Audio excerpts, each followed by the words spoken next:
Assalamualaikum warahmatullahi wabarakatuh. Salam bahagia Bapak Ibu Guru penggerak dimanapun berada. Kembali lagi bersama saya Isni Rama Aprianti, calon guru penggerak angkatan ke-10 dari Kabupaten Batanghari. Kali ini saya akan berbagi terkait demonstrasi kontekstual pada modul 3.1, yaitu pengambilan keputusan berbasis nilai-nilai kebajikan sebagai pemimpin. Adapun tujuan pembelajaran khusus pada demonstrasi kontekstual kali ini yaitu CGP dapat melakukan suatu analisis atas penerapan proses pengambilan keputusan berdasarkan pengetahuan yang telah dipelajarinya tentang berbagai paradigma, prinsip, pengambilan, dan pengujian keputusan di sekolah asal masing-masing dan di sekolah atau lingkungan lain. Untuk proses wawancara saya lakukan sebanyak 2 kali. Yang pertama dengan kepala sekolah saya sendiri yaitu Bapak Penatawan di SPDI sebagai Kepala SMP Negeri 28 Batanghari. Kemudian wawancara kedua dengan Ibu Sasmarita SPD, Kepala SMA Negeri 11 Batanghari. Waalaikumsalam. Apa kabar Pak? Alhamdulillah sehat. Ibu apa kabar? Alhamdulillah saya juga Pak. Maaf Pak ya, saya ada beberapa hal ini yang ingin saya tanyakan. Iya. Terkait tentang kebijakan Bapak dalam mengambil keputusan di sekolah ini. Iya. Ya. Bagaimana selama ini Bapak mengidentifikasi nih kasus-kasus itu, apakah itu termasuk etika moral, etika dilema etika atau rujukan moral? Bapak mengidentifikasinya seperti apa? Untuk mengidentifikasi hal tersebut ya dia dalam mengambil sebuah kebijakan atau keputusannya. Memang kita dalam mengambil keputusan itu memang tidak terlepas dari kedua hal tersebut. Tapi di mana banyak jadi dilema etika dalam sebuah mengambil keputusan. Dilema etika di mana artiannya di sini ialah ada banyak pilihan dari setiap masalah tersebut.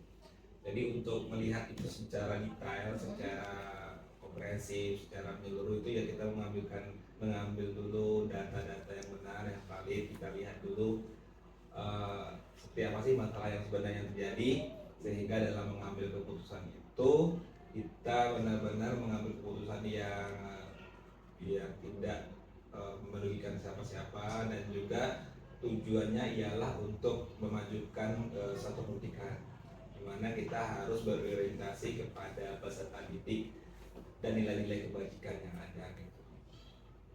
Mungkin seperti itu Bu. Iya Pak, makasih kayak berarti di sini juga ada pertanyaan lanjutannya Pak. Artinya ketika kasus itu tadi sama-sama benar, Bapak tadi kembali melihat dulu nilai-nilai kebajikan dari Iya, masing-masing benar tadi ya. sekali dia tuh. Kemudian langkah-langkahnya seperti apa Pak? Secara deskriptif ini. Secara deskriptif ya kita tadi saya udah mulai sedikit ya. Iya, Dimana kita mencari data yang valid dulu, kita lihat secara menyeluruh, secara komprehensif apa yang menjadi latar belakang masalah tersebut, dan juga kita akan melihat secara role-nya atau peraturannya seperti apa, regulasinya baik itu secara hukum, dan juga kita juga tidak lepas dengan bermuasyarah dengan guru atau warga sekolah, dan akhirnya juga muaranya dalam mengambil kebijakan itu muaranya itulah peserta didik, di mana kita benar-benar mengambil kebijakan itu adalah yang menguntungkan peserta didik seperti itu. Akhirnya dengan sudah kita melewati langkah-langkah tersebut, barulah mungkin kita akan mengambil keputusan. Oke, dia gambarnya jelas sekali Pak ya. Kemudian apa sih yang paling efektif menurut Bapak ini dalam mengambil keputusan? Apa sih yang paling efektif sekali dalam mengambil kebijakan ini?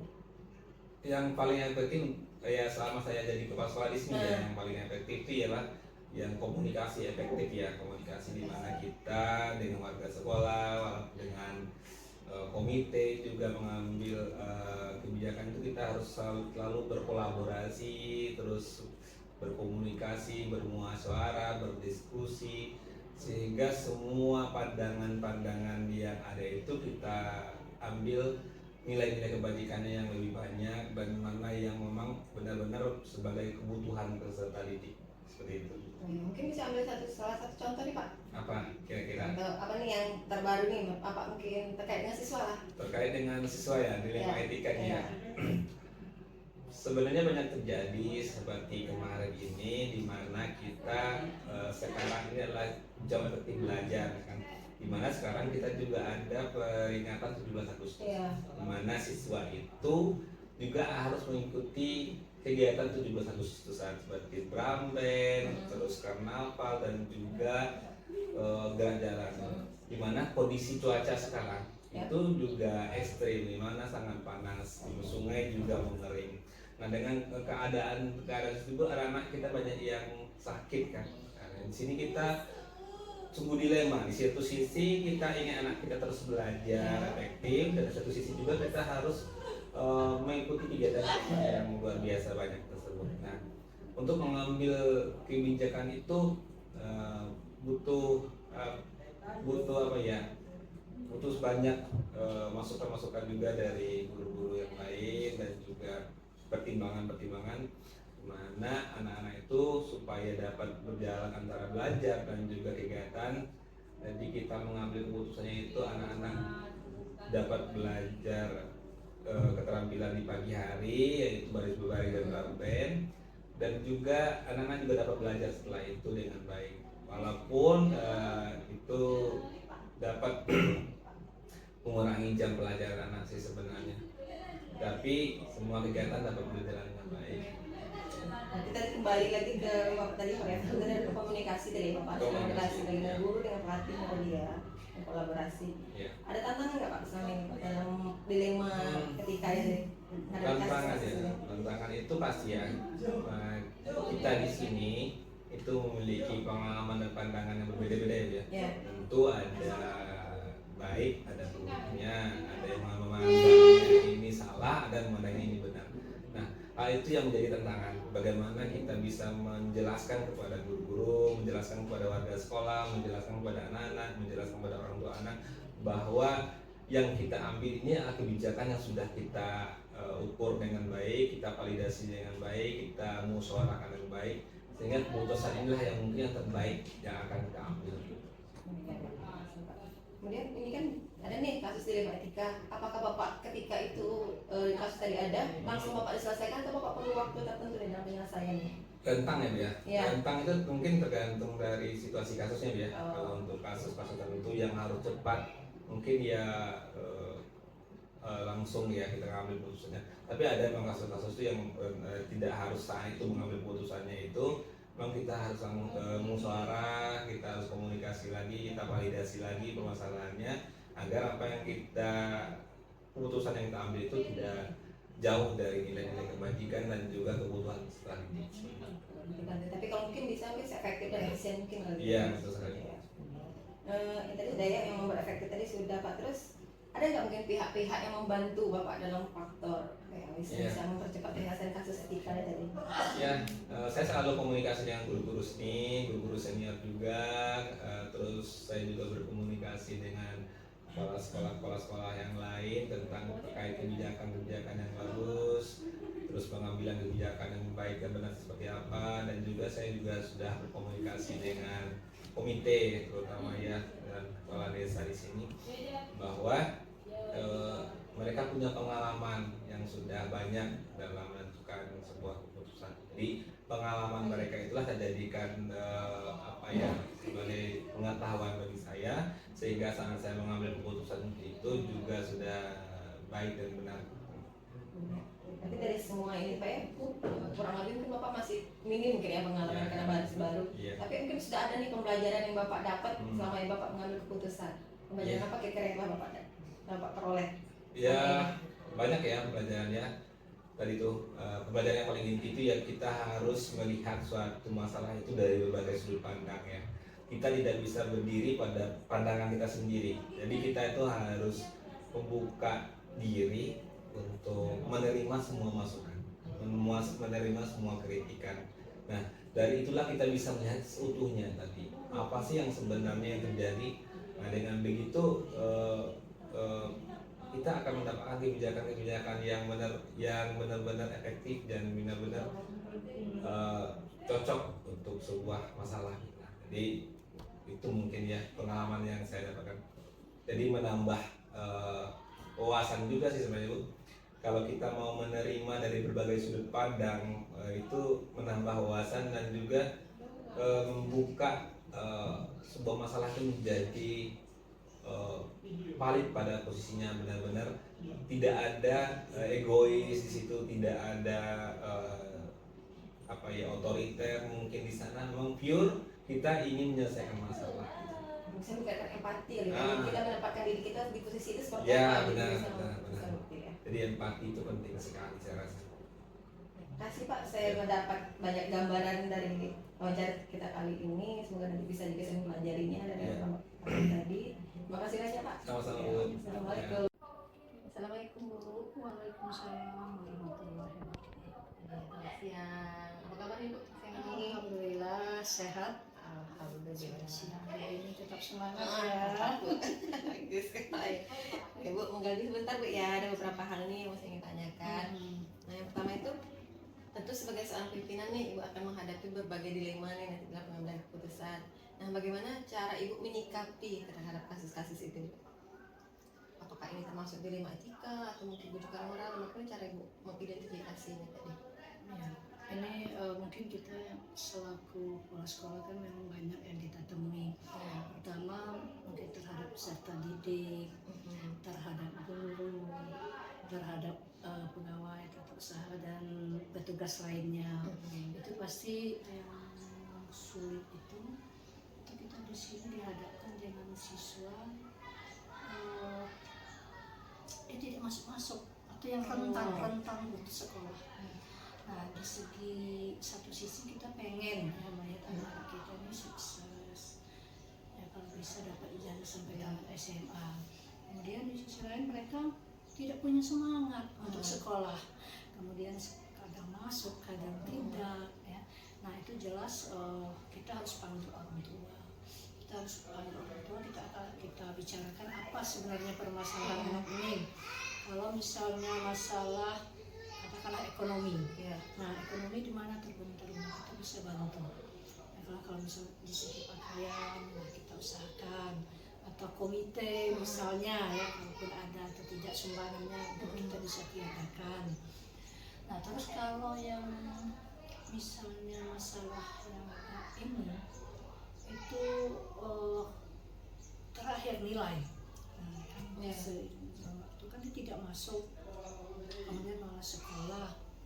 Nah kita selaku pihak sekolah kan pasti panggil orang tua. Nah kita udah absen kalau berapa hari, 2 hari apa, kita sudah langsung panggil orang tua. Panggilan pertama, panggilan kedua, panggilan ketiga oleh wali kelas, kalau tidak nanti naik ke kurikulum. Nah tidak juga nanti baru sampai ke kepala sekolah. Nah yang namanya kita tetap harus membujuk anak itu supaya sekolah. Jadi kita visit bagaimana anak ini, apakah memang penyebabnya katakanlah pergaulan di luar. Nah, kemudian kita bujuk, ada beberapa anak, nah, dia mau sekolah lagi setelah kita bujuk, setelah kita datang visit, nah, dia mau sekolah sampai tugas-tugas diselesaikan. Nah kemudian ada juga yang tidak, nah yang dilemanya kemarin ya, yang tidak mau, kemudian dia sudah tidak sekolah sangat lama, kemudian masuk, apakah sekolah mau terima dia lagi? Mau. Namanya sekolah, selagi anak itu punya keinginan kemauan sekolah, silakan. Di Dapodik kita juga belum ini kan, belum keluarkan di Dapodik. Tapi ada syaratnya, karena sekolah ini kan punya aturan, punya tata tertib yang harus dipatuhi. Selagi anaknya ini mampu ya mengikuti pelajaran dan berjanji tidak akan bolos lagi, kemudian mengejar ketinggalan nilai tadi, menghubungi gurunya, ketinggalan pelajaran, nanti pasti kita akan bantu. Nah, ternyata kemarin sempat tidak memenuhi kriteria itu, dan dia juga bolos lagi. Kemudian dengan guru-guru juga tidak, malah ada beberapa guru yang dilakukan. Dan itu mengambil keputusan ini sulit. Kalau kita sudah panggil orang tua juga sudah menyerah. Nah, akhirnya ya kalau untuk keputusan anak itu naik tidak, ya kita kan bawa ke sidang. Itu musyawarah rapat majelis guru. Kalau kita kepala sekolah ini yang tahu kan guru. Iya. Guru yang tahu bagaimana anak di kelas, bagaimana nilai, bagaimana perkembangan, bagaimana etika anak. Bawa ke rapat. Nah, rapat ya diputuskan oleh guru-guru. Dan timbul konflik kan, orang tua malah ada dari pihak lain juga datang. Ini pengalaman ya cerita aja. Dari pihak lain juga ikut, dari pihak keluarga. Kita sudah ambil keputusan. Anak ini ya dengan berat hati, guru tadi ya tidak mengizinkan, artinya dia tidak ditolak. Tidak memenuhi kriteria dari Karena dia. tidak memenuhi kriteria dengan kehadiran mungkin lebih dari, kan kita 85%. Iya. Kehadirannya kurang dari 85%. Peran semua pihak yang dukung dari Bu ya. Tadi. Jadi selama ini pengambilan keputusan itu tentu Ibu punya pembelajaran nih. Nah, pembelajaran apa Ibu dapat ketika Ibu mengambil sebuah keputusan? Kalau pembelajaran itu mungkin ya kadang dari pengalaman. Iya. Kita mengambil keputusan tanpa tadi kita harus, artinya tanpa kita melupakan aturan. Iya. Kita tetap pegangkan aturan. Ya, aturan yang seperti mungkin undang-undang, undang-undang, peraturan pemerintah, sampai mengerucut dengan tata tertib sekolah kita. Nah, jadi ya dasarkan itu kita balik ke situ. Apa yang sudah kita sepakati bersama. Kadang saya juga kadang aturan itu kami banyak juga melibatkan guru, melibatkan siswa yang aturan kita buat. Jadi kita tidak sepihak. Jadi siswa kita libatkan, kira-kira apa lagi aturan yang perlu kita buat di sini. Nah, kemudian sanksinya kalau melanggar apa. Nah, jadi kita dengan aturan. Kalau aturan sudah jalan kan enak. Nah, terus yang perlu juga mungkin hal-hal yang perlu juga kita tanam terhadap anaknya, pembiasaan. Nah, bagaimana yang dari tidak pernah kemudian perlahan dibiasakan, kemudian akhirnya menjadi budaya. Nah, itu yang perlu kita. Tapi kayaknya ini masih belum sampai ke budaya, contoh buang sampah sembarangan. Kadang masih ada, walaupun nanti ada beberapa orang yang sudah membudaya. Jadi dari aturan, tidak boleh membuang sampah, kedapatan cari 10 sampah, kan? Atau penuh tempat sampah, pungut semua, cari kalau tidak ada, cari di luar. Terus kalau memang nanti kan sudah biasa mereka tidak buang sampah, ini sudah budaya. Kalau makan permen jangan dibuang langsung ke permen, tidak ada di tempat sampah, simpan di kantong dulu.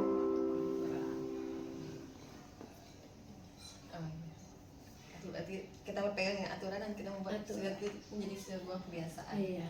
Terima kasih banyak Bu, saya banyak dapat pembelajaran nih dari wawancara kita siang ini. Terima kasih ya Bu ya.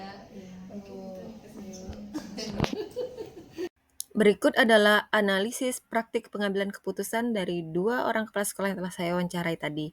Yang pertama, untuk hal menarik dan pertanyaan yang mengganjal. Dari hasil wawancara, mengindikasikan bahwa kepala sekolah mempertimbangkan dengan seksama dalam pengambilan keputusan terkait dilema etika.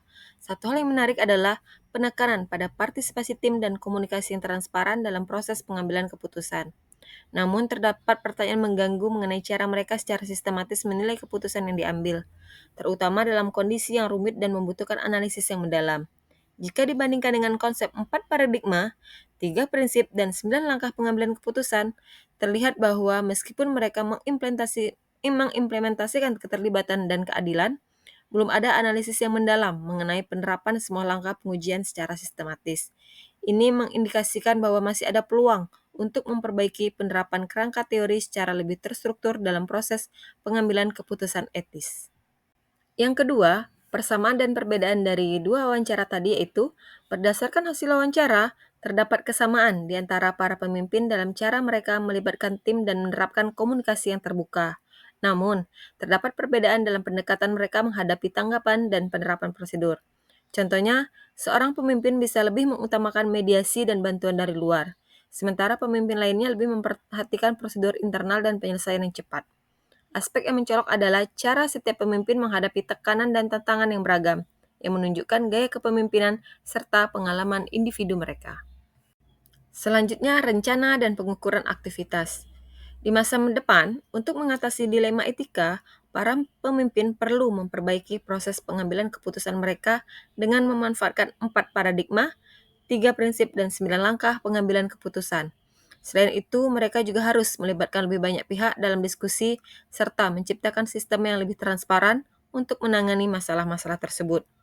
Selanjutnya, untuk menilai efektivitas, kita bisa memanfaatkan umpan balik dari tim, mengevaluasi hasil keputusan, serta mengamati keberhasilan penerapan solusi dalam jangka panjang. Evaluasi ini akan mendukung para pemimpin dalam meningkatkan prosedur dan mengambil keputusan yang lebih efektif di masa mendatang. Penerapan pengambilan keputusan. Saya akan menerapkan prinsip-prinsip dalam pengambilan keputusan yang berkaitan dengan dilema etika dengan memastikan bahwa setiap keputusan mempertimbangkan semua faktor dan melibatkan kontribusi dari berbagai pihak. Saya akan memulai dengan mengajak siswa dan rekan-rekan untuk berdiskusi mengenai keputusan yang mempengaruhi mereka agar semua pendapat terdengar. Selain itu, saya akan menerapkan prosedur yang terstruktur untuk menilai keputusan yang diambil, yaitu melalui 4 paradigma, 3 prinsip, dan 9 langkah pengambilan keputusan. Penerapan ini akan segera dimulai dan akan menjadi bagian dari prosedur rutin dalam menangani isu-isu etika di lingkungan sekolah. Demikianlah video demonstrasi kontekstual yang telah saya lakukan pada modul 3.1. Salam bahagia Bapak Ibu Guru Penggerak dimanapun berada. Semoga video ini dapat menginspirasi. Saya akhiri dengan wabillahi taufiq wal hidayah. Wassalamualaikum warahmatullahi wabarakatuh.